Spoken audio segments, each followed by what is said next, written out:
तो 2 पाई R2 है तो क्या मैं इसको 8 पाई के बराबर कर दूंगा?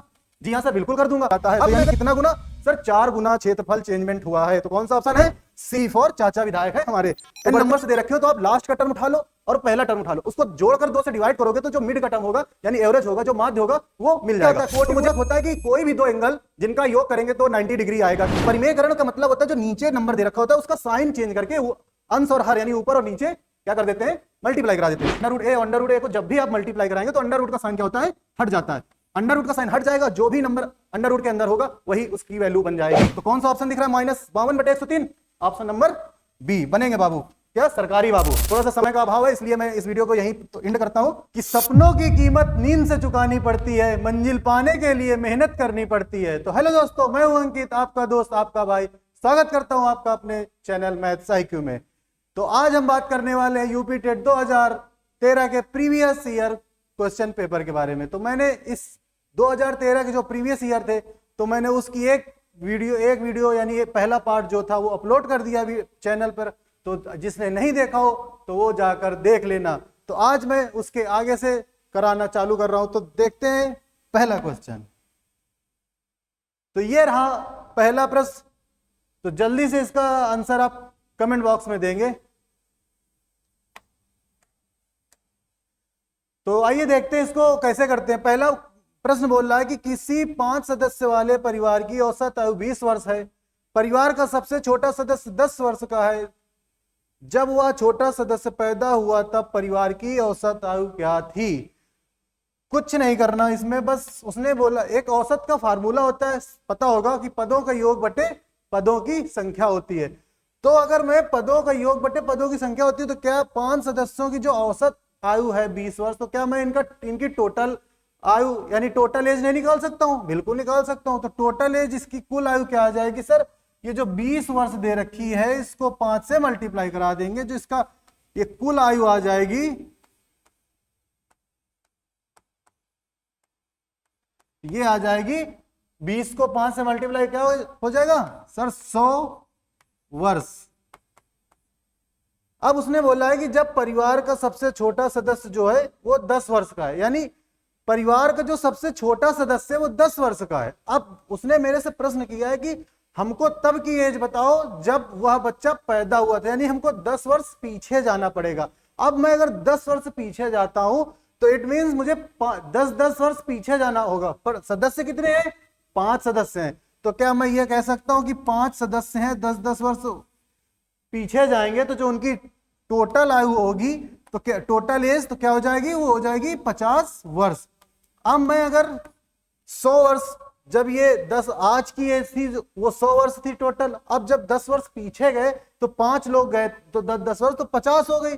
तो क्या मैं 100 में 50 को माइनस कर दूंगा तो क्या 10 वर्ष पीछे यानी जब बच्चा पैदा हुआ था तो उस समय की हमें एज मिल गई।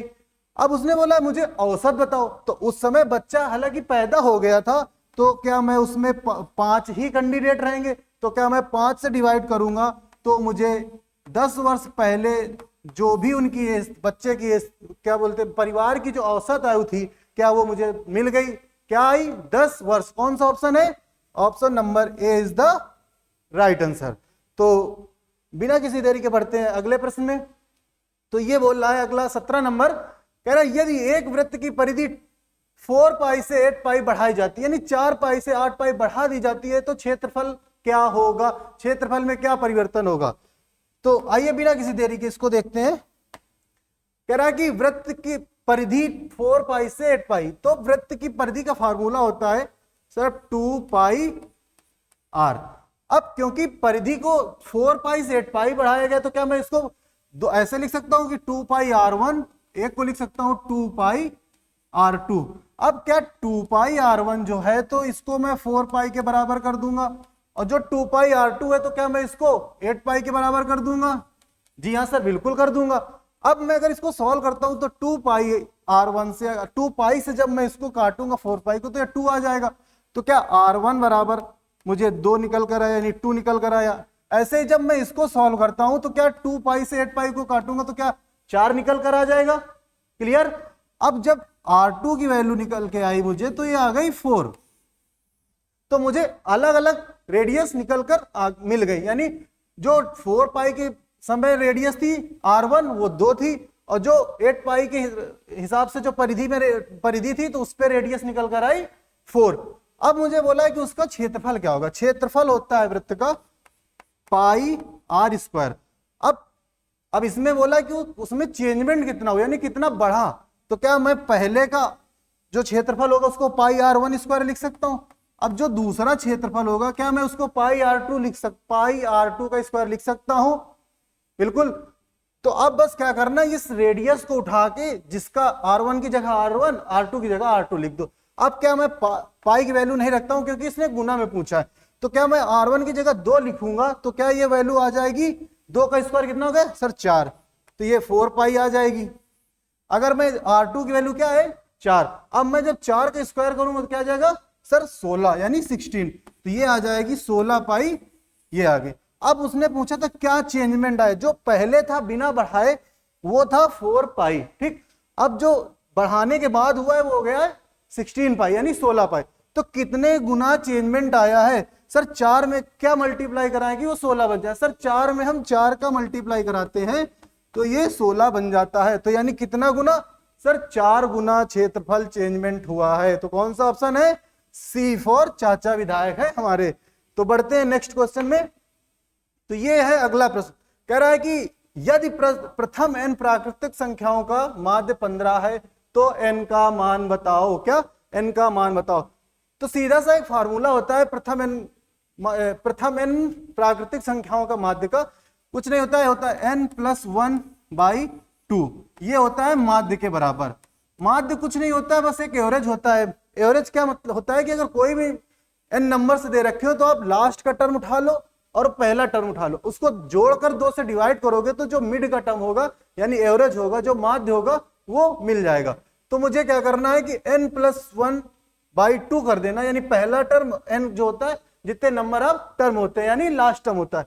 तो मैं अगर इसमें n लास्ट टर्म तो दिया नहीं रखा है तो मैं n+1/2 माध्य इक्वल टू माध्य क्या कर देता हूं। अब मुझे माध्य दे रखा है तो क्या मैं n+1/2 को माध्य के बराबर लिख दूंगा, तो क्या माध्य हमारा 15 है। All okay. तो अब मैं क्या करता हूं क्रॉस मल्टीप्लाई कराता हूं, तो क्या 2 इधर 15 राइट साइड जाएगा तो 15 से मल्टीप्लाई हो जाएगा डिवाइड से, बिल्कुल हो जाएगा। तो n+1 ये 15 से 2 का मल्टीप्लाई क्या हो जाएगा, 15 दूनी 30, तो ये 30 आ जाएगा। अब n बराबर लिखूंगा तो ये हमारा लेफ्ट साइड से जो 1 प्लस का है तो उधर जाएगा तो माइनस का हो जाएगा। तो क्या मैं इसको डायरेक्ट लिख सकता हूं कि ये 21 आ जाएगा आंसर। सभी को क्लियर, किसी को कोई डाउट? अगर किसी को कोई डाउट होता है तो क्या करना है, कमेंट बॉक्स में कमेंट करना है। तो कौन सा ऑप्शन हुआ सर, ऑप्शन नंबर डी। बढ़ते हैं नेक्स्ट में। तो अगला बोल रहा है कि ये कौन नहीं है, ये कोण है, तो मैं इसको थोड़ा सा सही कर दे रहा हूं।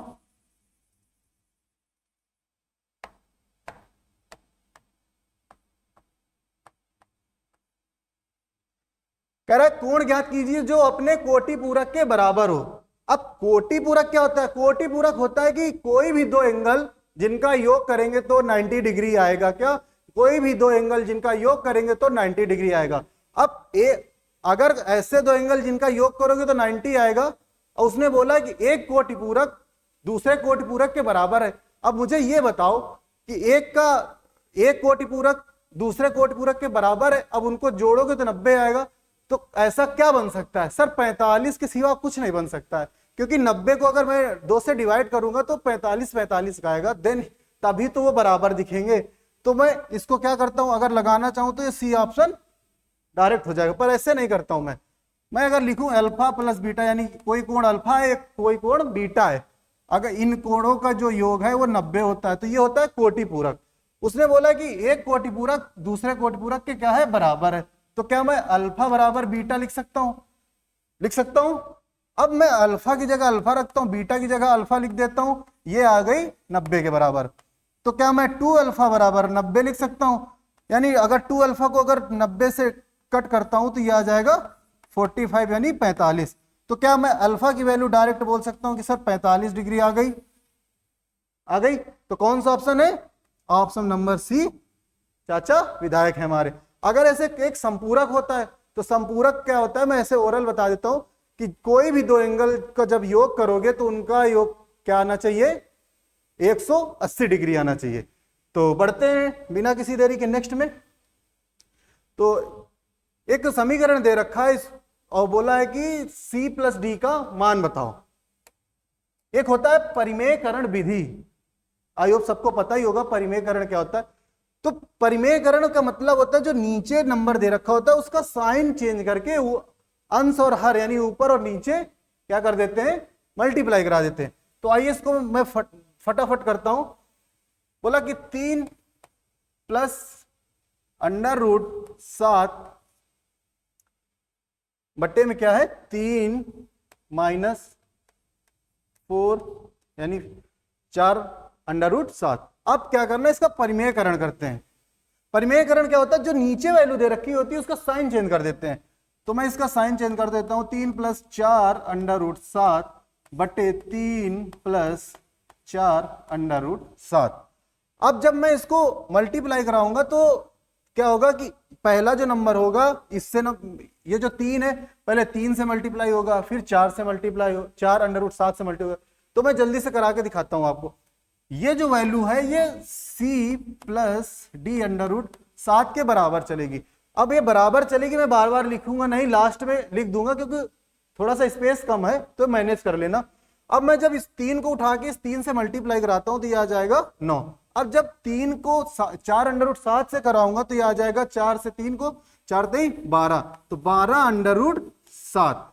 अब ऐसे जब 7 को 3 के साथ कराऊंगा तो क्या आ जाएगा सर 3 √7।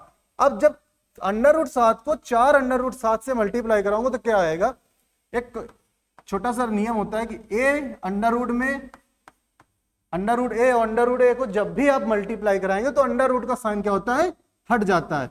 अंडर का साइन हट जाएगा, जो भी नंबर अंडर के अंदर होगा वही उसकी वैल्यू बन जाएगी। तो जब मैं √7 को 4 √7 से मल्टीप्लाई कराऊंगा तो क्या √7 से √7 से केवल 7 बाहर आएगा। तो 7 इसमें मिला और 4 ये, तो क्या 7 चौक 28 लिख दें, बिल्कुल सर लिख दें। तो डायरेक्ट मैं इसको लिख देता हूं 28। अब नीचे क्या दे रखा है, ये दे रखा है 3 माइनस 4 √7, 3 प्लस 4 √7। ये जानते होगे आप कि एक फार्मूला होता है a square minus B square बराबर एक ब्रैकेट में होता है a प्लस बी, एक ब्रैकेट में होता है a माइनस बी। तो क्या मैं ये वैल्यू वही नहीं लिख रखी है, क्या मैं इसको a square minus B square direct लिख सकता हूं, ये लिखा नहीं a माइनस बी एक ब्रैकेट में लिख रखा है a प्लस बी। देखो ये सामने आप इसको मैच कर सकते हो। तो क्या मैं डायरेक्ट इसको a square minus B square लिख सकता हूं, तो 3 का स्क्वायर डायरेक्ट क्या हो जाएगा सर 9 हो जाएगा।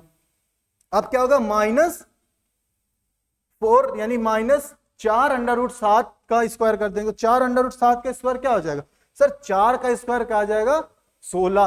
अब सर 7 का स्क्वायर क्या होगा, सर अभी बताया कि जब भी अंडर की वैल्यू को मल्टीप्लाई कराएंगे सेम को तो अंडर से अंडर हट जाएगा और क्या होगा अंदर की जो वैल्यू होगी वो निकलकर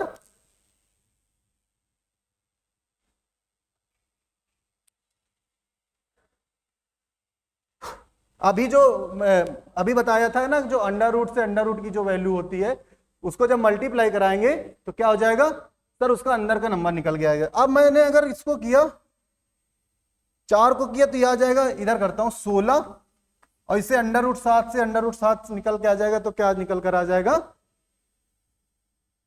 7। तो अगर मैं 16 को 7 से मल्टीप्लाई कराऊंगा तो क्या आ जाएगा सर 16 सत्ते 112। ठीक 112 आ गया। अब मैं इसको सॉल्व करता हूं। बोला कि इसमें दे रहा है कि 9 यानी 9 जो अंडर से अलग वैल्यू है तो मैं उसको अलग सॉल्व कर लेता हूं, जो अंडर में उसको एक साथ सॉल्व करता हूं। अब मैंने 9 और 28 को जोड़ा तो 9 8 कितना होगा 9 8 कितना हो गया 17 यानी ये आ गई 37। ये क्या हो गया प्लस में आ गया 12 √7 प्लस 3 √7 तो क्या हो गया सर 15 √7। अब क्या हो गया कि जब मैं 9 माइनस 112 करूंगा तो क्या आ जाएगा, जो भी आएगा वो माइनस का ही होगा क्योंकि प्लस में छोटा है माइनस में ज्यादा है। तो 112 को अगर 112 में 9 घटाऊंगा तो माइनस क्या आ जाएगा 103। अब इसको मैं अगर इस फॉर्म में लिखना चाहूं तो क्या मैं इसको लिख सकता हूं कि 37 बटे माइनस का आएगा 103। अब इसको लिखूंगा तो माइनस का 15 बटे 103 अंडर रूट 7। अब क्या मैं इसको बोल सकता हूं डायरेक्ट सी, तो ये सी की वैल्यू आ गई। अब इसको डायरेक्ट मैं बोल सकता हूं कि ये क्या है, डी की वैल्यू आ गई। अब मुझसे पूछा था सी प्लस डी का मान बताओ, तो मुझे कुछ नहीं करना, बस जोड़ देना। तो मैं अगर इसको जोड़ू कि माइनस का 37 बटे 103 माइनस, क्योंकि इसने जोड़ने के लिए बोला है, बट यहां साइन माइनस का, तो प्लस क्या हो जाएगा माइनस, तो ये हो जाएगा माइनस का 15 बटे 103। अब क्योंकि बेस यानी आधार इसका बराबर है तो मैं इनको डायरेक्ट जोड़ दूंगा। अब माइनस माइनस हमेशा क्या होता है, जुड़ते हैं। अब माइनस माइनस जुड़ते हैं क्या, माइनस साइन के साथ जुड़ते हैं, तो मैंने माइनस लगा दिया। अब जब 37 को 15 से जोड़ूंगा तो 7 5 12, 2 कैरी का 1 3 4 और 1 कैरी का 5, तो ये क्या आ गया 52 बटे क्या चल रहा था डिवाइड में 103। तो कौन सा ऑप्शन दिख रहा है, -52 बटे 103, ऑप्शन नंबर बी बनेंगे बाबू, क्या सरकारी बाबू। तो थोड़ा सा समय का अभाव है, इसलिए मैं इस वीडियो को यहीं तो एंड करता हूं। जो बचे हुए प्रश्न है तो उनको बाद में ले लूंगा। तो आज की इस वीडियो में इतना ही, मिलते हैं नेक्स्ट वीडियो में। खुश रहिए, स्वस्थ रहिए। Thank you very much. And कर दो।